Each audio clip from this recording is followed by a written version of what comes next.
Massimo, is everything all right? Yeah. Should we start? Yes, just I cannot share it for some reason on live streaming, but we can start, yes. So maybe you should record it. There's this record button. It's already on recording. Okay, perfect. So I'm going to start. Okay. So hello, everyone. You're welcome to our second webinar, 21st Century Curriculum and Assessment, part of the project Education, Methods and Tools. This is a partnership between our Federal Institute Farroupilha and Global Peace Foundation. Massimo Trombin and Tone Divine are representing GPF here. And Professor Gustavo Gibler is not here with us today. He's at another official appointment, but Gieli Valim, Barbara Avila, and I represent the campus today. So I am Professor Stephanie Diaz, and I will be the moderator of today's session. I will kindly ask you, the participants, to keep their cameras off, so only the speakers turn it on, please. The format of our meeting is the following. We have the opening remarks, starting by Valeska and then Tony. After we have a Q&A session. And finally, we have some final remarks. So please note that we will be posting some links in the chat, and please feel free to send comments or questions, okay? Professor Gieli Valim will collect this content on the Zoom chat, and Barbara Avila will mediate the Facebook chat. So, in our first webinar, we focused on the topic of values and attitudes and how to manage that in our classes, right? So I must say that we have two institutions represented in this project that have a great amount of experience on the topic, One World and GPF. So participants, please feel free to be in contact with us for more information on the topic of values and attitudes. Today, we'll focus on curriculum and assessment, two very important topics for education. So to start, I'd like to ask Professor Valeska, who has been involved with the topic of assessment in her research and teaching, to present her view on this subject. So be welcome, Valeska. Thank you for being here with us. I'm going to stop sharing this screen, and then I will start sharing Valeska's presentation.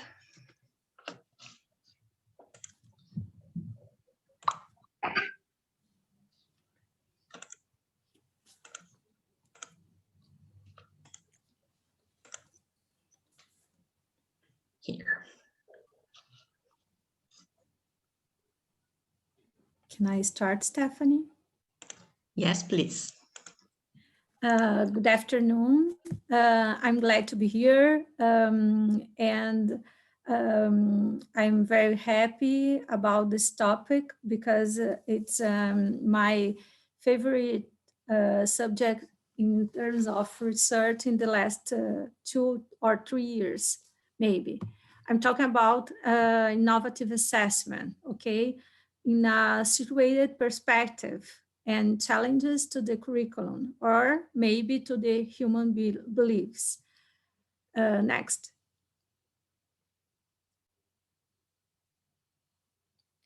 My focus about this topic is in Perrenot's perspective, and for him, assessment is in the center of the learning process. Next. In this slide, you can view Perrenot's model of formative assessment in his famous octagon. In that figure, the assessment is really the center in relation with the other aspects in an institutional, in a school, in a university, for example. The next. In our researches, we studied the student assessment, not in terms of learning, but in terms of performance, and the student assessment in terms as learning and for learning. The difference between the preposition is not a linguistic difference, but the perspective and the practice in our activities to understand and to do the assessment better to improve the learning, okay? The next. For understand more the difference between learning versus performance, I recommend this article. You can find it in this QR code, okay? A very good discussion about understanding learning versus performance, because for me, and based on these authors, it's impossible in a space determined by a semester or bimester or including a year to assess learning. We only do this in terms of performance. The next. In the center of the process, assessment process, we can put the feedback and the feed forward. For us, it's uncommon to think in terms of feed forward, okay? In a school or at university. We can heard more than about feedback, but they too are important to improve the learning improvement. For understand the feedback and the feed forward, we need to focus on process seriously, not only the talking, okay? Professors, students, and parents should change their beliefs about assessment. It's necessary changes in institutional culture, time to express the results especially, and focus on self-regulation and metacognition. For explain more about this, we learn about Bandura's theory, cognitive and social theory,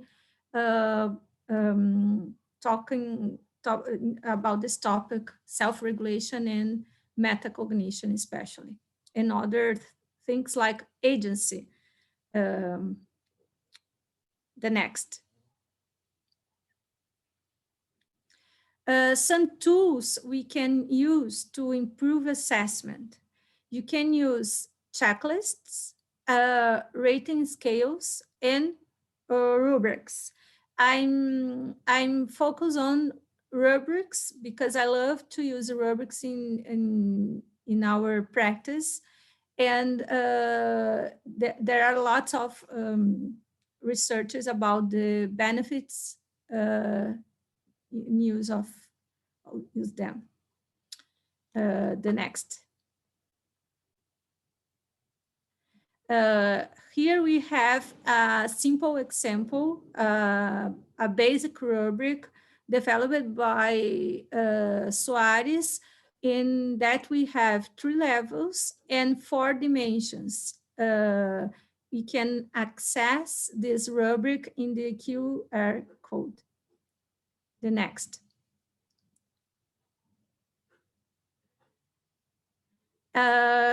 Here in the QR code, we have a holistic rubric for the language area with a bifocal responsive framework. A bifocal responsive because the students and the professor use the same rubric to assess their performance in the semester.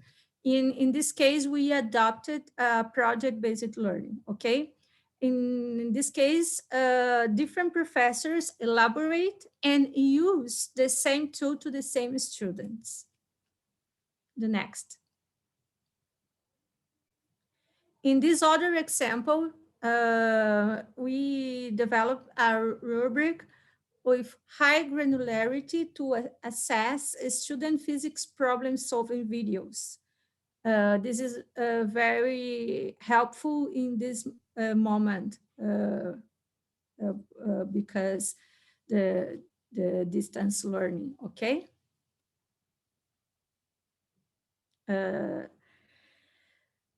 There are a lot of strategies we can explore in terms to improve the assessment. Self-assessment and self-grading, they are different, but we can use a complementary way. Gradeless include, because here in our culture, we have the idea that grade and assessment is the same, but it's not the same. Collaborative assessment and dialogic grading, they are both can use together. Share or participatory assessment. In this case, the focus is on student empowerment since the decision of the criteria. And peer assessment, in my opinion, the most difficult in our culture. Okay, next. For this moment is this. Thank you for your attention, and you can learn or read more about this topic in my ResearchGate with the papers I published last year. And in my YouTube channel, I have some conference about this. And in my LinkedIn, I share lots of discussion and papers and articles about this topic either. Thank you for your attention. Thank you very much, Valesca. Thank you for your tips and materials. This is very valuable for us, right, in education. That's such a complex topic, isn't it? Assessment. Yes. There are so many things to discuss. So thank you for bringing your view on the topic. And I would like to ask Tony to share his view on the topic with us. Please, Tony. Thank you for coming. Okay, thank you very much, Stephanie. Thank you, Valesca, for expanding our notion of assessment. I do think it needs to be a little bit more holistic. So let me put this into share mode here. Okay, so thank you very much for the opportunity to share a few thoughts with you. So I'm going to start with, before we go into assessment, like what are we assessing, right? We're talking about a 21st century curriculum. So what is a 21st century curriculum anyway? Well, first and foremost, it has to focus on developing the whole person for future success. So, for centuries, education has been pretty much in the domain of the cognitive aspect only. But now as we are in the 21st century, employers, communities, the world are looking for people that have a broader set of competencies. So what are some of those things? So I think the curriculum has to nurture core values as a guidance system for skills and the application of new knowledge for the greater benefit of humanity in a rapidly changing world. So it's really, I think, important that students, understand why values and character are becoming ever more important, right? And why are they important? They need a guide. It's a guidance system to guide the student, the young adult, right, as he goes into society, to make better decisions, to make good decisions when they're confronted with conflicting choices. And then also the 21st century curriculum also has to develop the competencies and skills such as collaboration, creativity, problem solving, communication. So these are becoming even more important. So how does the curriculum develop those? How do teachers do that? And also another area that needs development too is students have to become great at relationships.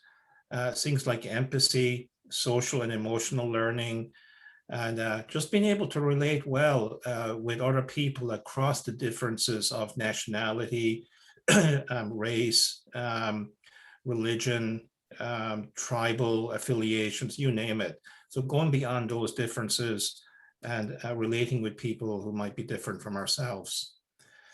So this has, this 21st century curriculum then has big implications for pedagogy in the way we go about teaching. So let's look at the role of the teacher from two dimensions here. So the teacher as a moral leader, teachers as moral leaders, both online and offline. I think, you know, again, going back to the previous points, right? If you're focusing on preparing the total student, a whole student for success, then the mindset of the teacher should be a little bit more transformative than transactional in the way that they view their students, right? So having the entire life arc of the student in mind versus an exclusive focus on performance and summative or final exams. And again, here, you know, the teacher can instill values, and they do this by modeling it themselves. That's them becoming those role models, right? You know, how do you develop kindness? You become kind to the students. How do you develop good relationships? The teacher demonstrating the ability to relate well with fellow teachers and with their students and with parents in the community. And then the teacher being a master facilitator, they're inspiring their students, right? They're motivating them to do well in all dimensions of their life, not just in the cognitive area only. That's important as well. And to, you know, cultivate the ability to love others. Also, there's another dimension of the implication for pedagogy is the teachers as innovative leaders, right? Again, online and offline. You know, empowering teachers to be designers of learning, right? And learning all of these things, right? Learning the core values, learning the skills, learning the new types of knowledge, not just the knowledge only, but all of it, versus just the past role of just being knowledge transmitters. I think that age is gone, especially with devices, the modern devices that we have. We have access to the entire knowledge of the world right now in our hands. And also the future role of the teacher is that of becoming a master facilitator, right? So a lot more relationship based, a lot more engagement with the leadership team, with other teachers and with their students as well. And then, you know, becoming those teachers who can unleash creativity and curiosity. You know, there's many ways to solve a problem. There's not just one and only way. So again, in developing those multiple pathways, right, to the solution to problems. In terms of the theory of change, right, in order to create an environment for this 21st century curriculum, I think teachers themselves have to constantly refresh themselves, right? You know, be open to going through continuous transformation. And it is teachers who are transforming themselves, who are not remaining in the comfort zone, but they're pushing those boundaries within themselves. Then they're the ones who actually transform the school culture.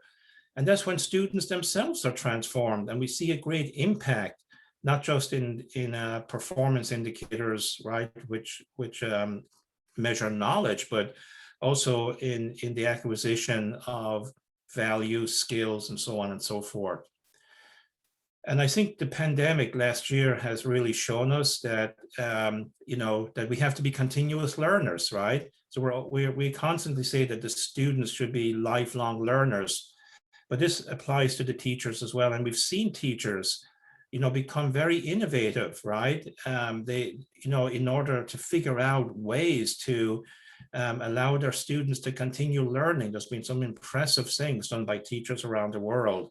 So a lot more of that continuous learning. I think another area too that will help is the teachers developing something that's called teacher agency. And what this means is that teachers seeking opportunities to act and effect positive change, and by creatively navigating the system, not being a slave to the system. So the education system sometimes teachers can feel very restricted, but teachers, they are in the most critical role. They're the front line of the education system. So just unleashing their creativity and their agency, I think we need a lot more of that. And the belief that teachers have the will and the ability to positively influence their students and school culture. And we want to be welcoming a lot more bottom-up innovation to affect change, right? And I think ministries of education and school systems should actually kind of open their mindset, right, to welcome bottom-up innovation from teachers. Teachers know the issues better than anybody else, right? So give them the freedom to innovate, right, and come up with solutions. They'll come up with better solutions than anyone. I want to share with you this new effort just recently launched by OECD, the Organization of Economic Cooperation and Development. It's called Global Teaching Insights, and the website is down here at the bottom, globalteachinginsights.org. And it's an amazing collection of insights by teachers from all over the world, right, to impact this 21st century curriculum. So it's driven by videos, right? So they have videos on classroom management from teachers, classroom talk, cognitive engagement, the quality of subject matter, social, emotional support. And it's all about watching the video, learning from it, sharing. I just learned about it this morning on an earlier webinar I was on, and took a quick glance. It's really amazing. And we're talking about assessments, right? So there's an area on here about assessments and responses to student understanding. There's the cognitive engagement. There's the social emotional aspect. There's the classroom management, and just some details here on this slide about a little bit more detail on each one of those areas. So I encourage you to check that out. We also need to see more teacher teams going on. So we have to get away from this idea of this silo approach in education. So creating those great professional learning communities, a lot more collaboration between teachers. I think what we found, the studies and the research that we're learning from the pandemic, is that teachers and teams of teachers are their own best professional development resources, right? Better outcome. We're seeing better outcomes from these kind of in-school professional learning communities than bringing in some outside expert for a 3-day professional development workshop. Also student agency, right? Nurturing that student agency is also a very important part of the 21st century curriculum. The ability of a student to set a goal, to reflect, to act responsibly, right? So it's all about acting rather than being acted upon, shaping rather than being shaped, and making responsible decisions and choices rather than accepting those determined by others.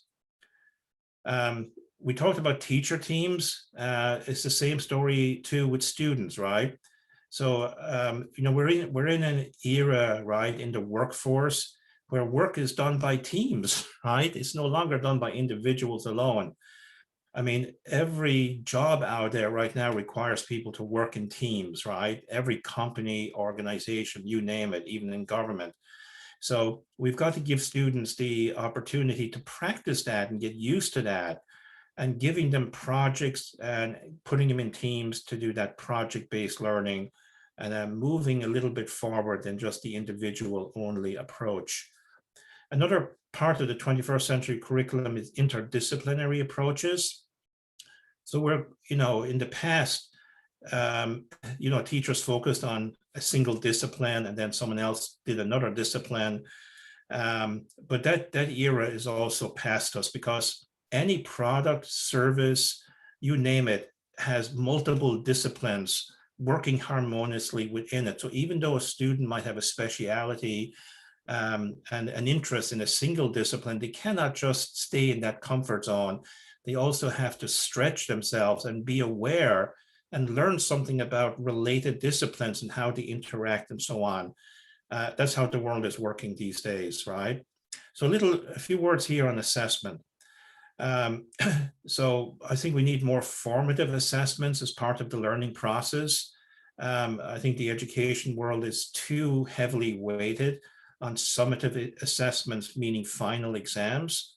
So more formative assessments will help instructors to improve their teaching. They'll be able to address areas of concern more quickly, and students want more feedback. You know, we heard this in the previous presentation. They need quick feedback, and then they can redial and adjust accordingly.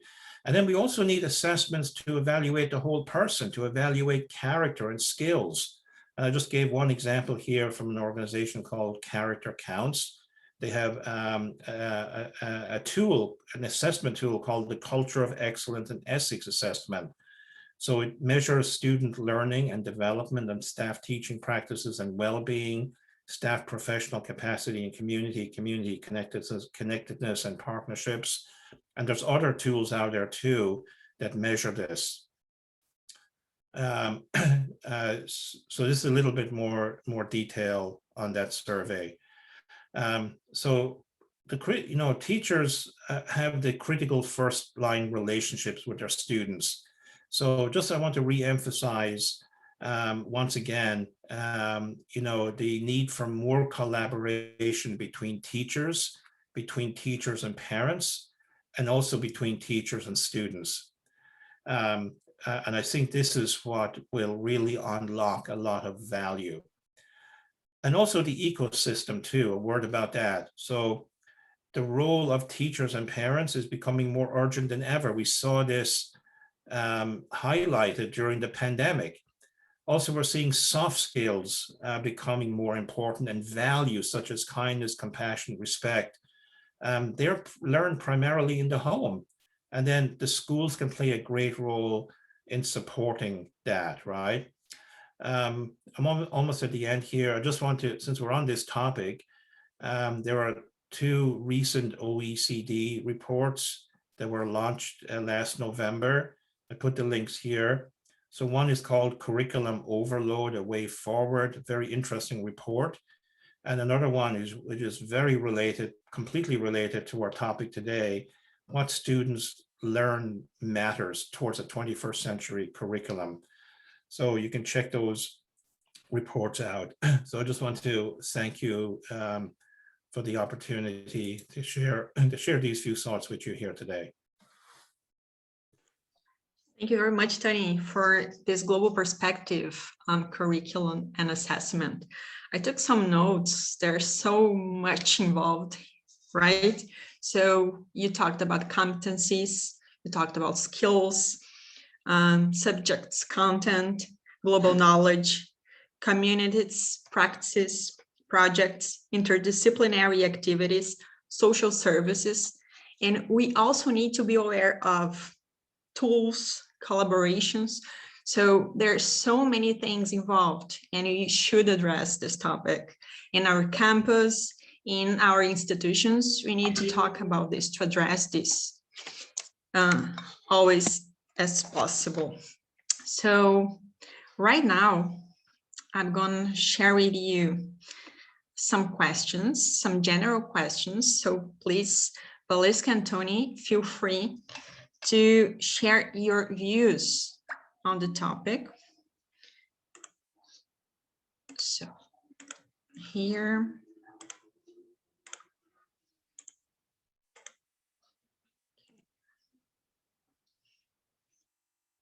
So here we have two questions. The first one is, what is expected of the 21st century curriculum And the second question is, what adaptations on curriculum or assessment should be implemented during the pandemic time? So please, Valesca and Tony, feel free to share your view on that.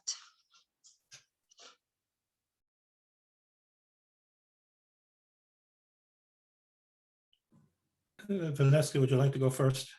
Okay, Stephanie, you have my presentation. Yes, let me share that again.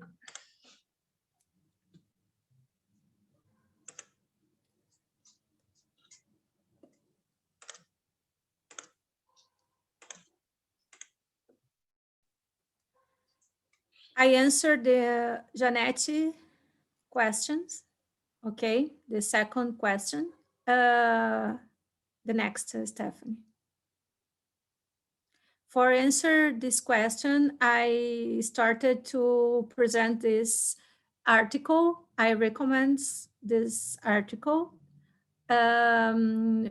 published last year in Medical Teacher. Okay, next. I did a summary about this.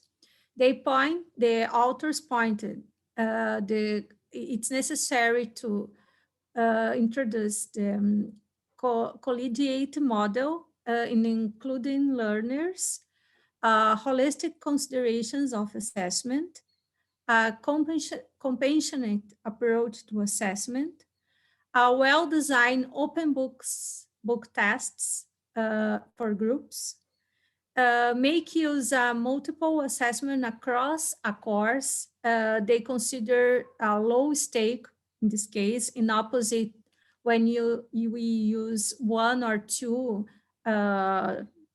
forms to assess. The next. Considering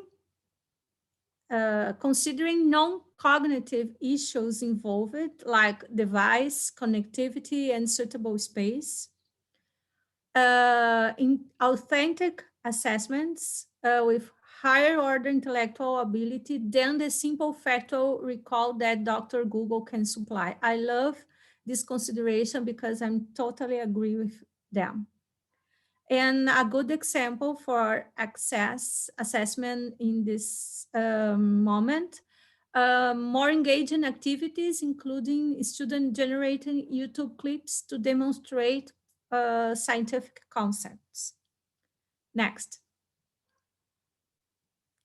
Co-creating assessments that allow learners to have both ownership of assessment and opportunity.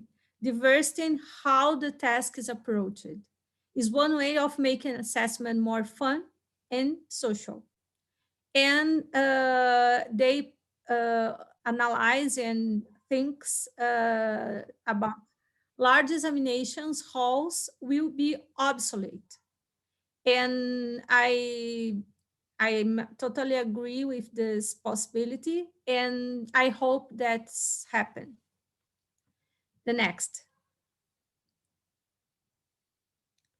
The four keywords for assessment in pandemics, pandemic moment: communication, flexibility, collegiately, and compassion. The next.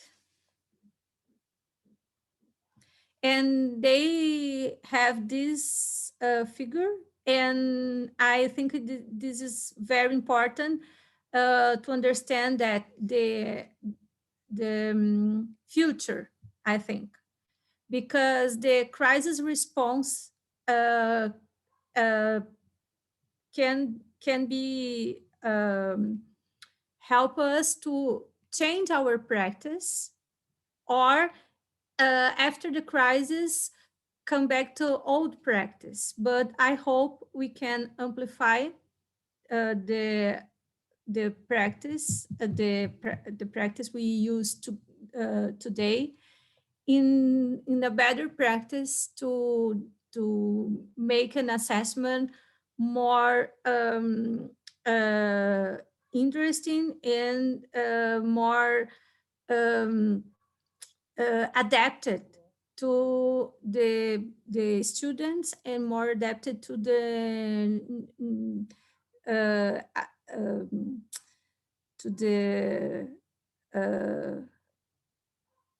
skills we really need to assess, not only memorize or things like that. And this figure shows exactly that I understand. We need to amplify the changes we implemented now, okay, in the post-crisis. I think this is my answer to the question. And I recommend the article I show you. Thank you very much, Valeska. Now, Tony, please. Okay, thank you, Stephanie. So yeah, I'll address this point about what is expected of a 21st century curriculum, right? And I want to like triple underline the word 21st century. So let's reflect for a little bit here. So the students in our care right now who are in the world's education systems, you know, in the primary, secondary schools, they're between, you know, 4 or 5 years and 18. And then in our universities, they're typically between 18 and 22, 23 maybe, right? Now, what's interesting here is that, you know, these students, right, almost all of them will actually live into the 22nd century or come very, very close to it anyway.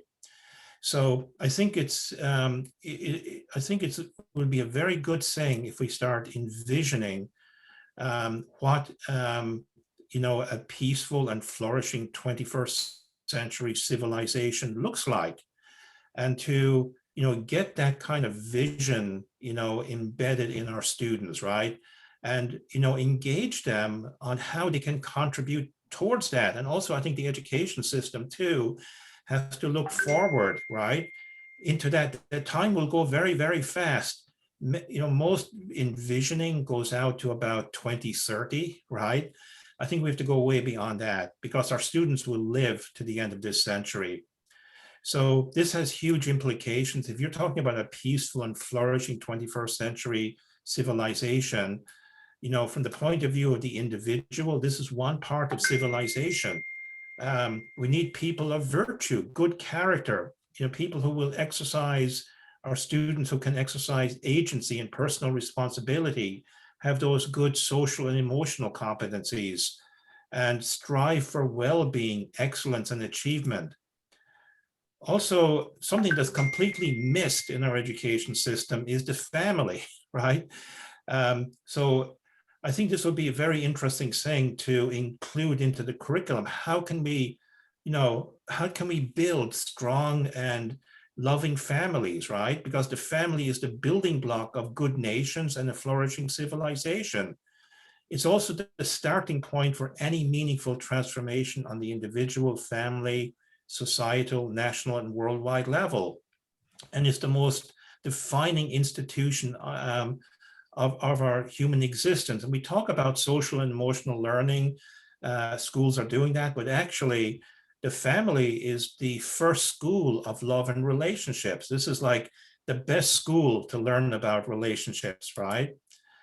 And then, you know, our students too, right, when they graduate into the real world, you know, the next thing is they're going to live in communities. So how can they become those great citizens, you know, in the real world, but also digital citizens as well, in creating vibrant communities, right, that are peaceful and trusting, that are connected, compassionate, and engaged, and, you know, building that sense of community attachment, right, and making that safe place to live and work, and, you know, having that kind of ethic of serving one another.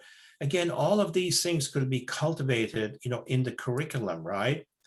And we can expand this out further, right, to nations, you know, creating those great nations. Nations are made up of systems like the education system, the healthcare system. All of them need to be transformed.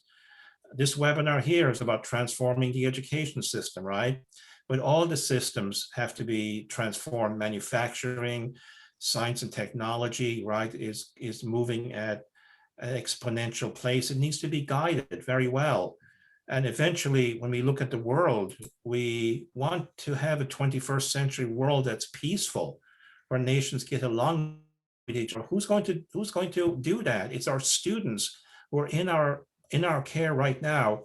They're the ones who will be doing this. And I think it's important that we have this larger vision of a 21st century curriculum that actually spans the entire life arc of our students. This kind of underscores the point I made earlier, that I think it's important more than ever before, because the implications are big, that teachers have the life arc of their students in mind, and with the point of view that they can actually help them to build this peaceful and flourishing 21st century civilization. Absolutely, Tony.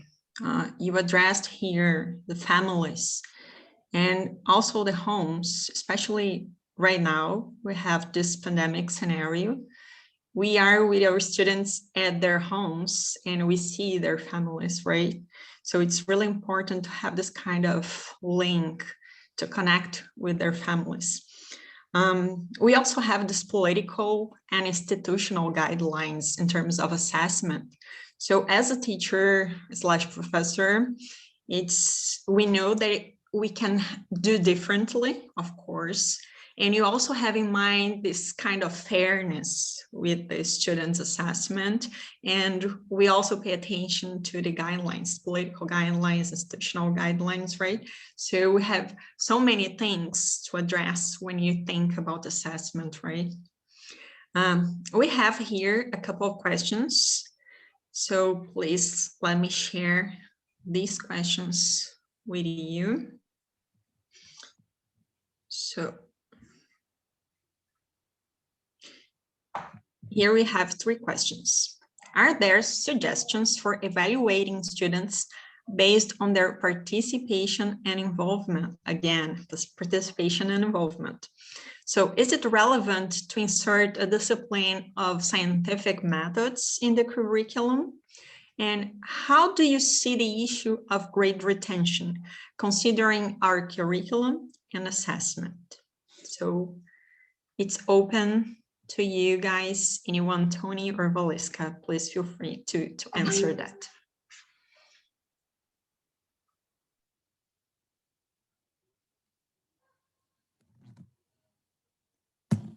Stephanie, please. Your slide? Yes. Okay.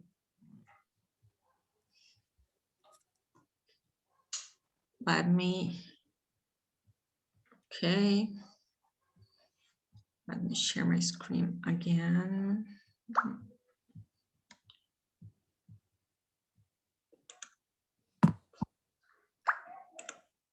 Okay. My answer is to first question about involvement and participation. This is the question, okay?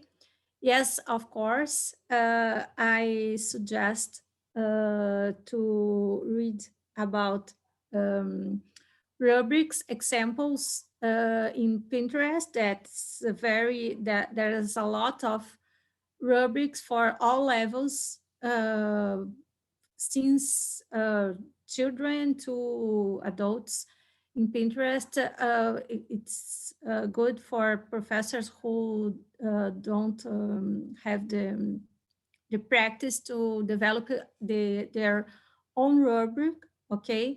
But I understand the rubric, the tool who helps professors to assess this kind of thing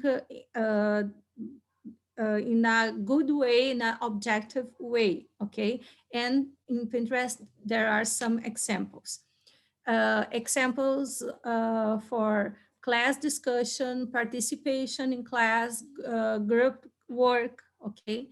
And we have other examples in two platforms, specific platforms to develop rubrics. And we have two examples, quick rubric and co-rubric. In these platforms, we can find other examples to access class discussion, participation, group work, and other kinds of involvement in the classroom. Next.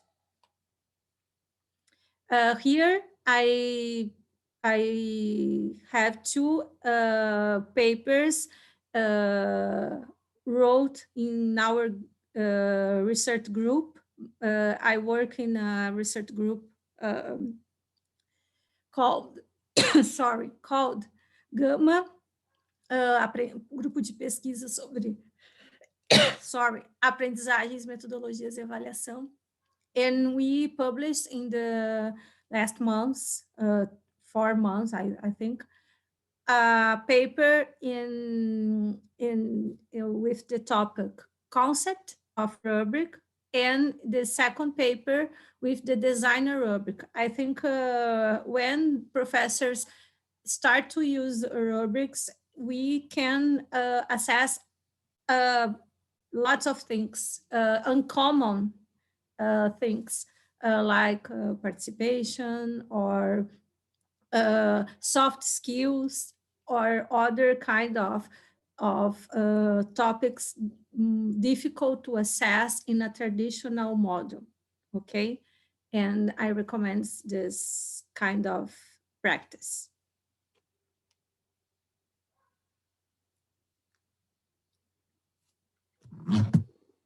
Thank you, Valesca. Now, Tony, please. Yes, thank you, Valesca. I think Valesca has some really good tools there, right? Rubrics and all that for assessing for assessment overall. I think it'll be very helpful to teachers. I just want to point out maybe a different angle on this. So participation and involvement is like a process, right? But what I want to go to the goal of participation and involvement. So to achieve what, right? So this is where like a group project, for example, a real world group project, real world problem that a teacher can give to their students and say, you've got the entire semester to come up with all of the angles to this problem, and then have different, if there's a team of students working on this, part of the guidance could be that each person is assigned a unique component to the problem that they will research, that they will bring value add to the table. Again, this is cultivating this idea of high performance teams, right? So in a high performance team, everybody is bringing a value add, right? They're not coasting, right? And resting on the laurels of others on the team. And then, of course, so that's one area that could be assessed. And then also there can be a peer review too, right? So students on the team can evaluate one another. That can be weighted, right? You can get a lower weighting. The teacher would give the higher weighting overall, but it will contribute. It can contribute to the overall grade. And the reason I think this is important, because this is how the real world works now, right? You're working in teams. You have to achieve outcomes as teams. It's no longer done as an individual, right? So we have to figure out how to do this very, very well. And, I would say ramp up the motivation behind the project. The more real world it is, the better. I talked in the last piece here about, the goal, like what kind of the vision, where are we going here, right? And, getting students engaged in solving the real problems in the world and anticipated problems that, and how the future can surprise us, right? Just like it did last year, so how do we deal with this? How can we be prepared for that? How can we have the good relationships in place to solve those those issues, right, when they do come up, and the capacity as well to handle these things. Yes, I'm glad that we share the same view. I think all the participants here, it's not the same, it's very much a very close view of education and assessment and curriculum. And I'm glad that we are here discussing that. I have some more questions, and I'd like that you make your final comments, and you maybe can address some of these questions. So please let me share my screen. So we have two other questions here. How best can curriculum be tailored to today's needs? And is it possible to build a curriculum in which students participate in the choice of content? How? So please feel free to give your ideas, to share with us some ideas on that, and any other perspective you may have about the topic. Okay, so it's very interesting about building the curriculum and engaging students' input on this, right? So it's especially at the high school level and college level, right? I think students are even more aware and more cognizant of what they need to learn, right? They're preparing for the real world. They already are looking at the job market, where they're going to. They're becoming aware of what employers and society are looking for. I think they're more in touch with the real world than their teachers many times, right? So I think there has to be some mechanism where students can be actually a participant here, right? In curriculum design and so on. And, you know, even, you know, making requests, hey, listen, we need to learn this stuff here, right? Whatever it may be, so that they're well prepared for the future, right? There was a question that came up earlier about retention. It was in the previous segment. I want to address that real quick. There's been a number of studies, right, that have shown that retention actually hurts more than for the retained students than the benefits that are provided. I think it's a motivation killer in many ways, and again, it's just looking at the student from a cognitive only perspective. I think if we expand the more holistic view of our students, you know, the relationship part, the values part, the skills, the new types of knowledge, I think there can be better mechanisms put in place to support that student in the next grade, right? So I don't think it benefits people that much just to go through the entire same thing again, right? So just my thoughts on that.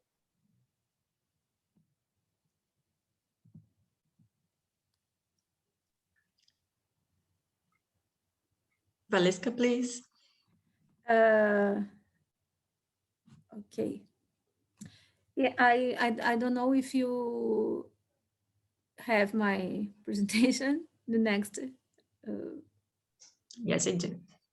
I'm talking just in terms of, it's impossible, in my opinion, we improve our assessment or our model to view the student assessment if we don't read about and if we don't learn that researchers doing in this topic. And in this slide, I show you the most relevant sources, academic sources, to learn more about assessment. The assessment and evaluation in higher education is one of them. And we have others, the great sources, to the good sources to read more about this topic, okay, the more important in the world. And the next slide. I put a word cloud built with 100 more frequent words in the most relevant sources, okay? And in this word cloud, we can see that the word is learning, okay, and students, and we can really change the dominant, the main, the mindset about the assessment with the focus is the teacher. I think this data show us about the innovative assessment we can implement in the schools and in the university, of course. Less importance to grade, and it's difficult to change this idea, I think, and more focus on learning and in the outcomes and in the students, because we have in most of schools or we have we lost time in practice called assessment, but it's not assessment. And we need to learn more and more about this topic to do better this practice. This is my analysis about this topic. Okay.